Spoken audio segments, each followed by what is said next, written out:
কি শর্ত মেনে নিয়ে তারেক রহমান দেশে ফিরতে পেরেছেন সে প্রসঙ্গে সবচেয়ে বেশি যেই বিষয়টি আলোচিত হয়ে এসেছে সেটি হচ্ছে যে বাংলাদেশে একটা অন্তর্ভুক্তিমূলক রাজনীতির সুযোগ আবারও সৃষ্টি করার একটা শর্ত মেনে তিনি দেশে এসেছেন।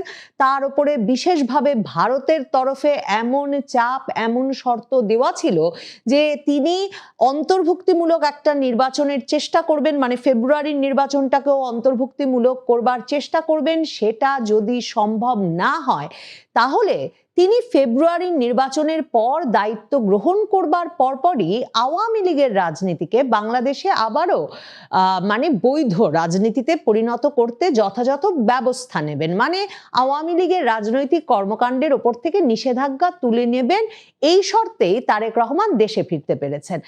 তারপর 25 তারিখ দেশে ফিরে তারেক রহমান যে বক্তৃতা দিয়ে আসলে জনমনে একটা ব্যাপক আলোড়ন সৃষ্টি করেছেন, যেই বক্তৃতায় তিনি ঐক্যবদ্ধ দেশের কথা বলেছেন। তিনি বলেছেন বাংলাদেশের হিন্দু, মুসলমান, বৌদ্ধ, খ্রিস্টান, পাহাড় সমতলের সকল মানুষকে ঐক্যবদ্ধভাবে দেশ গঠনে কাজে লাগতে হবে। যেখানে তিনি বলেছেন যে একটা নিরাপদ বাংলাদেশ তৈরি করাই তাঁর মূল লক্ষ্য, যেখানে তিনি বলেছেন আমরা শান্তি চাই, শান্তি চাই, শান্তি চাই। সেসব বাক্য শুনে আরো বেশি করে একদল মানুষের মধ্যে এই বিশ্বাস ভীষণভাবে দানা বেঁধে উঠেছিল যে তারেক রহমান আসলে কোনো প্রতিশোধমূলক রাজনীতি করতে চান না।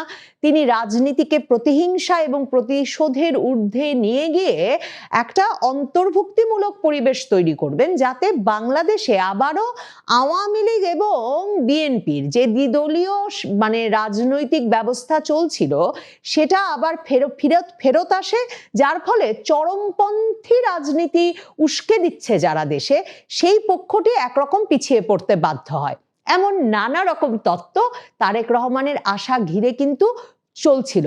এমনকি তারেক রহমান খ্রিস্টীয় নববর্ষের যে শুভেচ্ছা দিয়েছেন সেখানেও তিনি বলেছেন যে ধ্বংস নয়, প্রতিশোধ নয়, ঐক্যবদ্ধ বাংলাদেশ গড়তে হবে, কারণ ঐক্যবদ্ধ বাংলাদেশই সবচেয়ে শক্তিশালী বাংলাদেশ। কিন্তু যারা বাংলাদেশের রাজনীতিটা মানে মানে খুব নিবিড়ভাবে পর্যবেক্ষণ করেন এবং যুক্তি দিয়ে বিশ্লেষণের চেষ্টা করছিলেন, তাদের পক্ষে বোঝা খুব মুশকিল হচ্ছিল যে ঠিক কি প্রক্রিয়ায় আওয়ামী লীগকে এমন বিপদে উদ্ধারে বিএনপির পক্ষে এগিয়ে আসা সম্ভব, কিংবা তার মানে আওয়ামী লীগ বিএনপির একটা রাজনৈতিক মৈত্রী হবার মানে পরিস্থিতি কিভাবে সম্ভব। কারণ তারেক রহমান আসার পরপরও কিন্তু আওয়ামী লীগ সভানেত্রী শেখ হাসিনা আওয়ামী লীগ নেতৃবৃন্দ, নেতাকর্মী, সমর্থকদের উদ্দেশ্যে সামাজিক যোগাযোগ মাধ্যমে ভাষণ দিয়ে বলেছেন 17 বছর পর প্রেসিডেন্ট জিয়ার ছেলে ফিরেছেন বটে, কিন্তু যুব দলের এক নেতাই প্রথম 32 নম্বরে আগুন দিয়েছিল 32 নম্বর ভাঙার সময়। এবং তারেক রহমান প্রসঙ্গে মানে আওয়ামী লীগের যেসব অভিযোগ, তার মধ্যে একটা শীর্ষ অভিযোগ হচ্ছে এই যে 21শে আগস্ট যে গ্রেনেড হামলায় আওয়ামী লীগ তার নেতাকর্মীদের হারিয়েছে, যেই 21শে আগস্ট গ্রেনেড হামলা আওয়ামী লীগ মনে করে তার সভানেত্রীকে উদ্দেশ্য করে চালানো হয়েছিল, সেই গ্রেনেড হামলার পেছনে প্রধানতম ভূমিকা পালন করেছেন এই তারেক রহমান। কাজে এবং তারেক রহমান যে দেশে ফিরেছেন যেসব মামলা থেকে খালাস পেয়ে, তার মধ্যে একটা হচ্ছে এই 21শে আগস্ট গ্রেনেড হামলা। তারেক রহমান প্রসঙ্গে গত কমাসে মানে বিএনপি সঙ্গে আওয়ামী লীগের কোনো রাজনৈতিক মৈত্রী হতে পারে কিনা, মানে বিএনপি যখন গত 15 মাস কোণঠাসা অবস্থায় ছিল তখন প্রায়শই যখন বিশ্লেষকরা এই আলোচনা তুলতেন তখন বারবার আলাপ হতো যে সারা বাংলাদেশে আসলে আওয়ামী লীগ নেতা কর্মী সমর্থকদের ওপর যত মামলা দেওয়া হচ্ছে তার সিংহভাগই দিচ্ছেন বিএনপির নেতাকর্মী সমর্থকেরা। এবং এই যে বাংলাদেশের বিভিন্ন জায়গায় আওয়ামী লীগের নেতাকর্মীদের ওপর এবং অঙ্গ সংগঠনের নেতাকর্মীদের ওপর যেসব মব হামলার ঘটনা ঘটছে, বাড়িঘরে ভাঙচুরের ঘটনা ঘটছে, সেসবও দেখা যাচ্ছে শেষ পর্যন্ত স্থানীয় প্রভাবশালী বিএনপি নেতৃবৃন্দই জড়িত থাকছেন। কাজে এই অবস্থায় একটা মৈত্রী বা রাজনৈতিক কৌশল হিসেবেও এই দুই দলের কাছাকাছি আসা সম্ভব, সেটা বিশ্বাস করতে আবার আরেক দলের খুব কষ্ট হচ্ছিল। কিন্তু অনেকেই বলছিলেন রাজনৈতিক কৌশলে রাজনীতির পালা বদলে কি না ঘটতে পারে। আর বিশেষ করে তারেক রহমান আসার পরে ভারতকে একটা ফ্যাক্টর ধরে অনেকেই বলছিলেন ভারত শুধুমাত্র এই শর্তেই যে তারেক রহমানের বিএনপিকে আওয়ামী লীগের রাজনীতি করার সুযোগ করে দিতে হবে, শুধুমাত্র এই শর্তেই তারেক রহমানের ফেরার বিষয়ে এবং তারেক রহমানের পরবর্তী প্রধানমন্ত্রী হওয়ার বিষয়ে ভারত এমন সমর্থন দিচ্ছে।